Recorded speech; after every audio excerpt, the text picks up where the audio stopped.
Halo sahabat pecinta catur, di video ini saya akan menganalisis sedikit partai antara Grandmaster Susanto Megaranto melawan Grandmaster Novendra Priasmoro pada duel match Java Grandmaster, di mana pada duel match ini pemenangnya akan mendapatkan tiket untuk mengikuti kejuaraan dunia di Sochi, Rusia bulan Juli 2021 mendatang.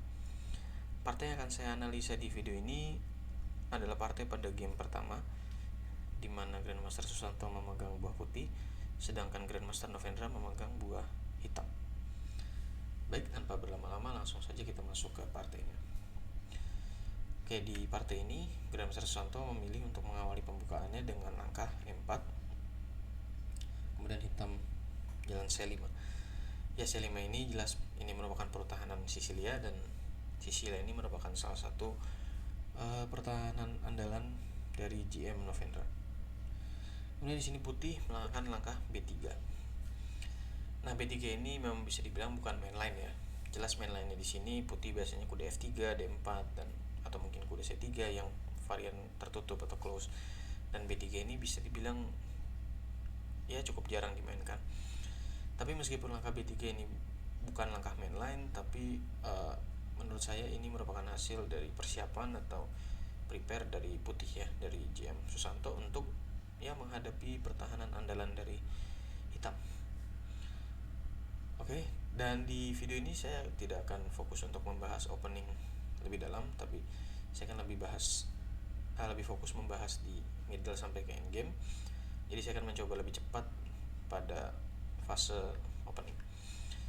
Oke, lanjut hitam kuda C6, gajah B2, E6, kuda F3, A6, D4, C kali D4, kuda kali D4, menteri A5, C3, kuda F6, kuda C6, B kali C6, gajah D3, D5, kuda D2, gajah D6, rokade. Ya, di sini kedua belah pihak mencoba untuk mengembangkan perwira-perwiranya ya. Menteri C7, H3, gajah B7, C4. Nah, langkah C4 ini di samping memiliki tujuan untuk mengaktifkan gajah B2, tapi langkah C4 ini merupakan langkah yang cukup tipikal untuk menghadapi struktur bidak hitam di tengah yang seperti ini konstelasinya, yaitu C6, D5, dan E6.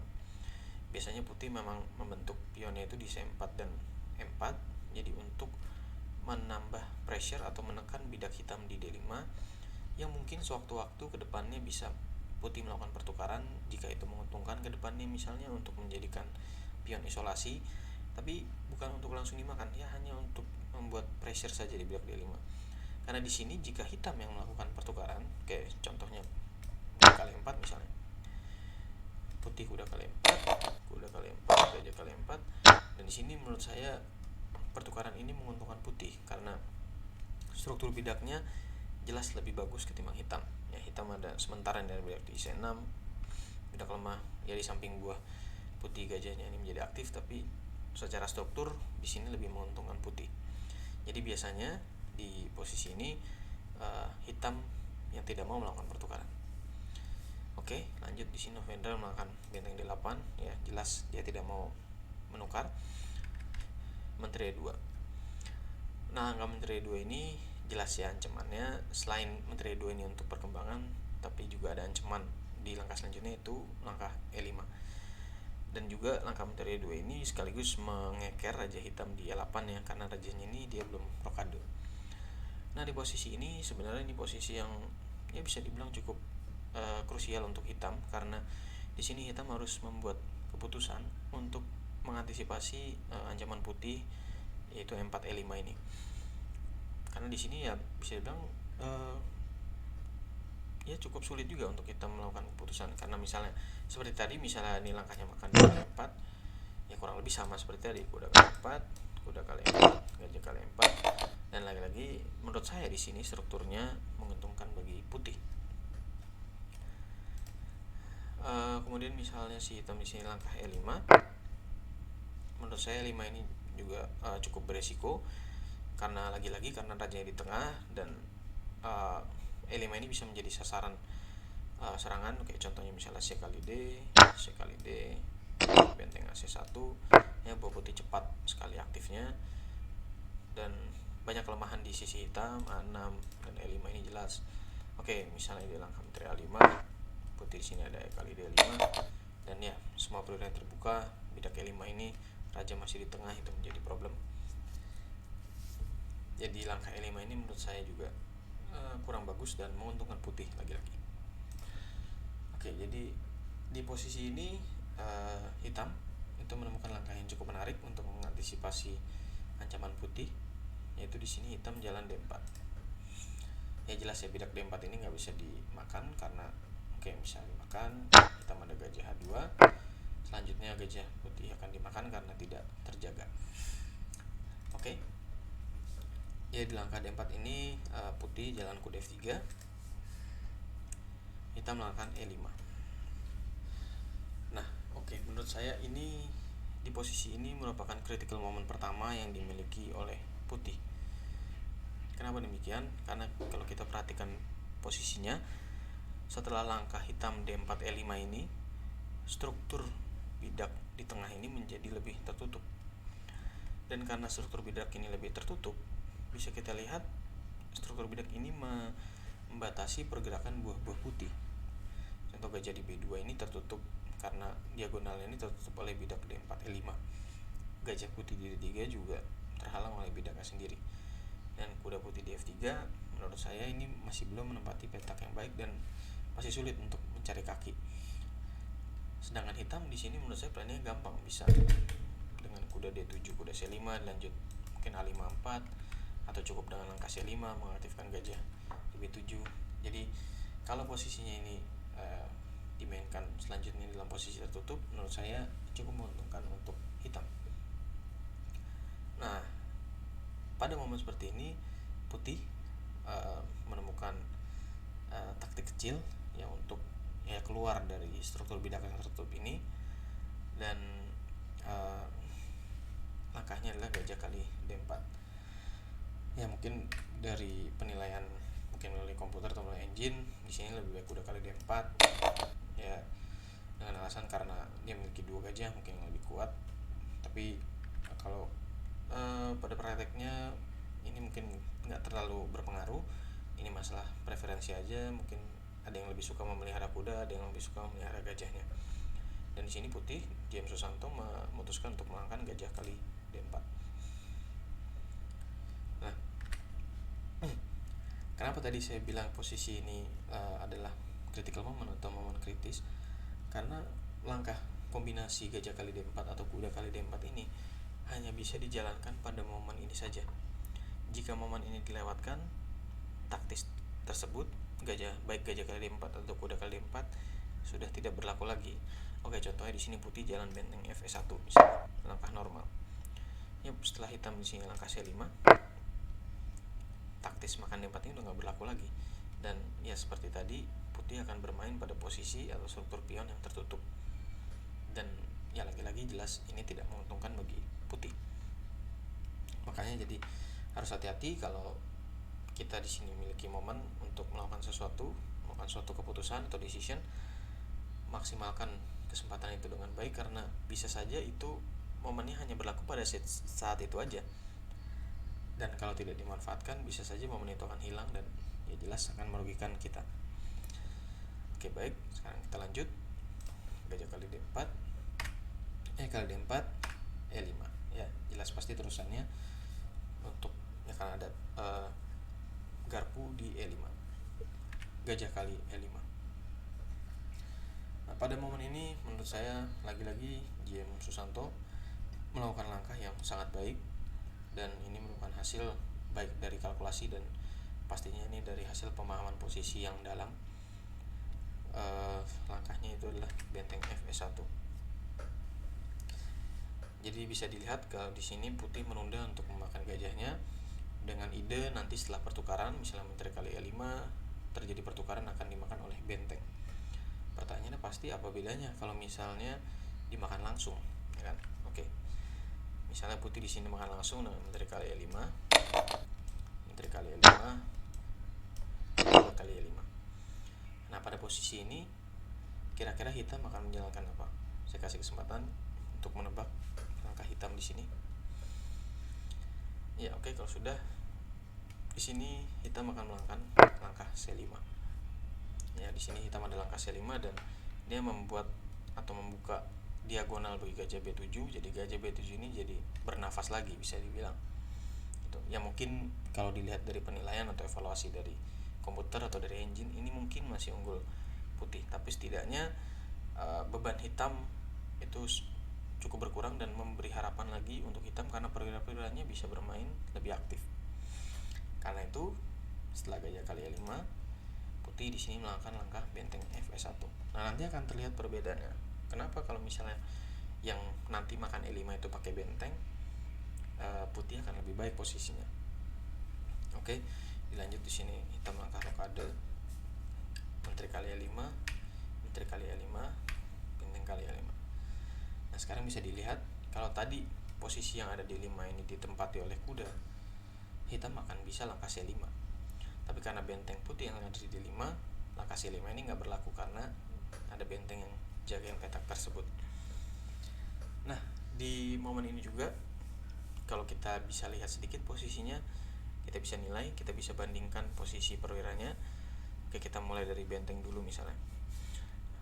Benteng putih di E5 menurut saya ini jelas jauh lebih aktif ketimbang benteng hitam, di mana benteng putih di E5 ini menguasai lajur E dan dia juga menguasai baris kelima untuk mencegah hitam maju bidak C5 ini.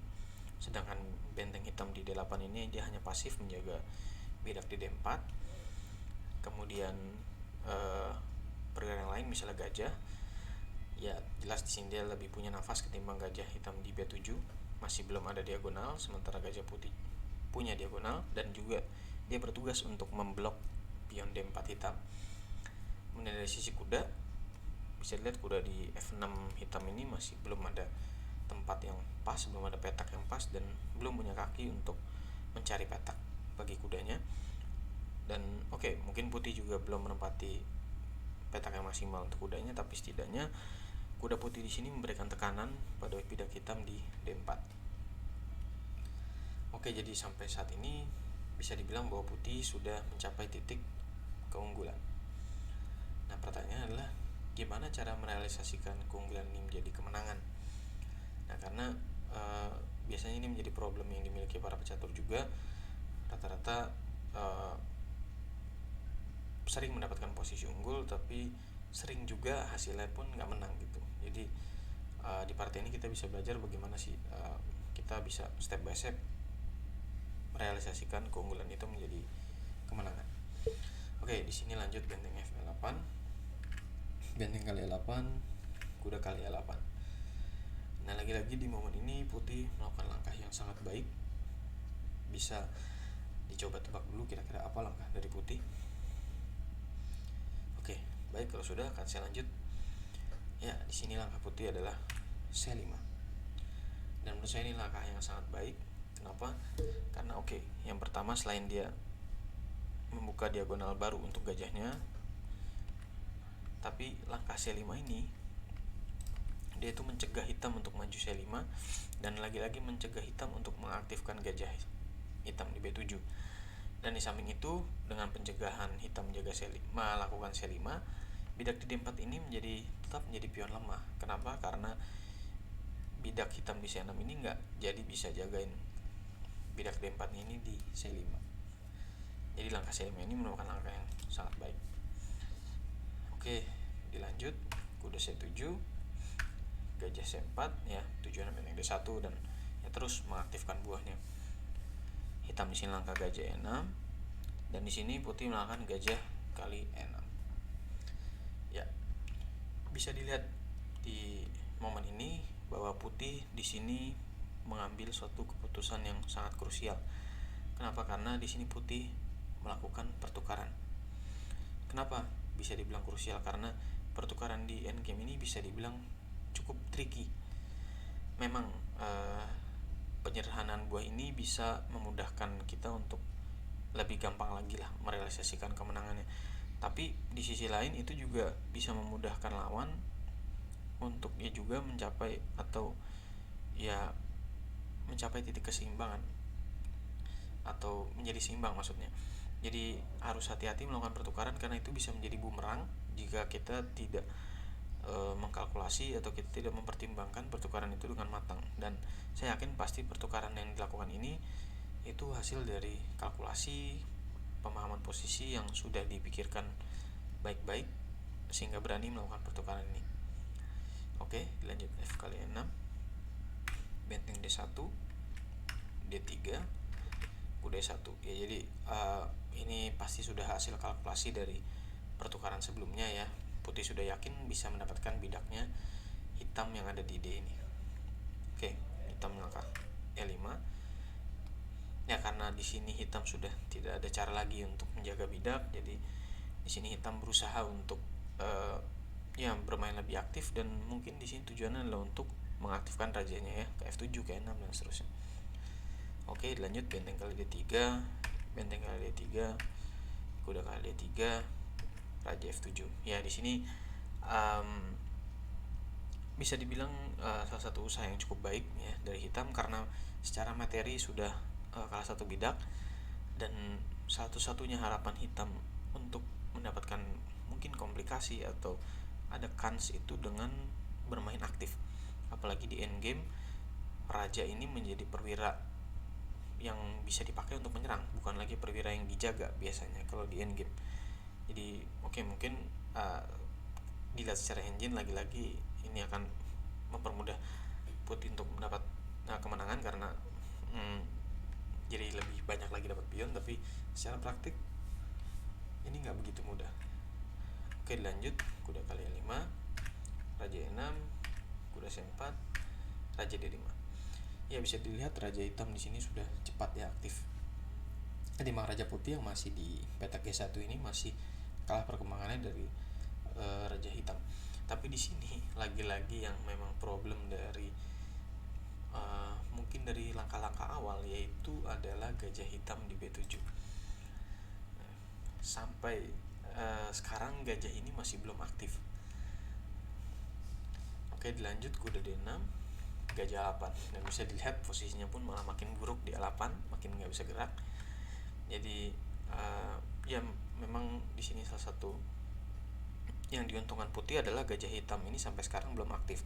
Jadi meskipun rajanya hitam aktif, tapi itu menjadi tidak cukup untuk melakukan counter. Oke, dilanjut B4, raja D4, kuda F5. Ya, ini pasti udah hasil dari kalkulasi yang cukup matang ya dari Putih. Raja C3, kuda kali G7, raja kali B4, F4, raja kali C5, F5, raja D6, F6, C5. Akhirnya ya gajah hitam di sini dia bisa bernafas, mempunyai diagonal, tapi bisa dibilang ini udah cukup terlambat waktunya karena ya gajah ini aktif waktu ya posisi hitam udah bisa dibilang udah mau kalah lah ya. Oke, lanjut. Kuda E8, raja D7, kuda C7. Ya, ini manuver-manuver kuda ya, kita lihat ini manuver kuda yang menarik ya dari Putih, dan memang kebetulan pemain Putihnya ini kalau menurut saya memang ya ahlinya bermain kuda, jadi pasti manuver-manuver seperti ini udah biasa ya bagi JM Susanto. C4 ya, hitam di sini lagi-lagi berusaha untuk membuat suatu komplikasi untuk mempersulit Putih ya mendapat kemenangan, jadi dicoba untuk ya supaya nggak mudah lah menangnya. Kuda kali A8, C3, kuda B6 skak, raja E8, F7. Ya, setelah langkah F7 ini udah terlihat bahwa kuda Putih jadi punya waktu ya untuk mengejar bidak bebas hitam di C3. Raja kali F7, kuda C4, raja F6, kuda A3. Ya, di sini sebenarnya udah bisa dibilang kalau ya ini udah kalah lah posisi hitam. Ini kita lihat aja sisa langkahnya. Raja E5, raja F2, raja E4, raja E2. Ya, tepat waktu raja putih untuk menahan jalan dari raja hitam. Raja F4, kuda C2, raja G3, raja F1, A5, A4, H5, kuda E1, raja F4, G4. Ya, di sini hitam nyerah karena setelah ini lanjutannya putih akan mengejar pion-pion hitam di siap menteri dengan raja E2, raja D3 dan seterusnya. Dan ya putih masih ada, walaupun putih di bidak sayap rajanya habis, tapi putih masih ada bidak di sayap menteri. Oke. Ya segitu aja pembahasan di video ini, dan mungkin bagi pada para pecinta catur yang sudah menonton duel match tersebut, pasti udah tahu hasilnya kalau duel match tersebut dimenangkan oleh GM Susanto dari hasil sudden death atau playoff, dimana pada 4 match pertama itu berakhir dengan skor 2-2. Jadi memang pertandingan duel match ini sangat sengit, dan ya memang keduanya menunjukkan kelas sebagai Grandmaster, dan ya jelas GM Novendra melakukan perlawanan yang sangat baik sampai harus menang melewati sudden death. Dan kalau misalnya para pecinta catur tadi nonton, sudden death-nya pun itu berlangsung sangat seru ya hasilnya. Oke, itu saja. Semoga bisa mendapatkan satu pelajaran dari video ini, dimana partai ini menurut saya sangat instruktif, sangat banyak pelajaran yang bisa diambil, bagaimana mendapatkan keunggulan dan juga merealisasikan keunggulan ini menjadi kemenangan. Oke, itu saja. Thank you.